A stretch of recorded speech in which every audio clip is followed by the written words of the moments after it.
చాలా విశేషంగా జరుగుతుందని అర్థమైంది. అద్భుతంగా చేస్తారని కూడా అర్థమైంది.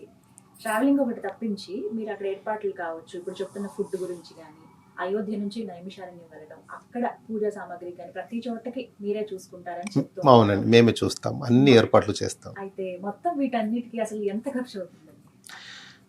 బాగుంది. అయోధ్య, నైమిషారణ్యం 2 పుణ్యక్షేత్రాల దగ్గర కార్యక్రమాల కొరకైతే 21,516. హ్మ్. అయోధ్య, నైమిషారణ్యం పుణ్య దంపతులకు అంటే ఇద్దరికి కలిపి, హ్మ్. ఒక దంపతి అంటే ఇద్దరు జంట కలిపి 21,516. హ్మ్. దాంట్లో అన్ని ఏర్పాట్లు అక్కడే మేము సదుపాయాలు చేస్తున్నాం. హ్మ్. బ్రహ్మాండమైన వెజిటేరియన్ ఫుడ్. హ్మ్. దాంతోపాటు ఏంటంటే ఈ షుగరు ఇవన్నీ ఉంటాయి కదా, దానికి సంబంధించి కూడా జాగ్రత్తలు తీసుకొని ఫుడ్ ఏర్పాటు చేస్తున్నాం. ఓహ్! అవి కూడా చాలా ముఖ్యమండి. చాలా ముఖ్యం. ఎందుకంటే 29న రాత్రి కూడా మేము చపాతీ ఏర్పాటు చేస్తున్నాం. చాలామంది అదే అడిగారు, 2 పూల్కలని ఇవ్వండి మాకు అన్నారు. హ్మ్.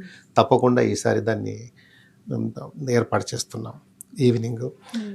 డే టైం వాళ్ళకి అనుగుణంగా అన్ని ఫుడ్ మేము ఏర్పాటు చేస్తున్నాం. అలాగే ఓన్లీ అయోధ్య వరకే వచ్చి వెళ్తాము, మేము నైమిషారణ్యం రాలేము అనుకున్న వాళ్ళకి 19,516.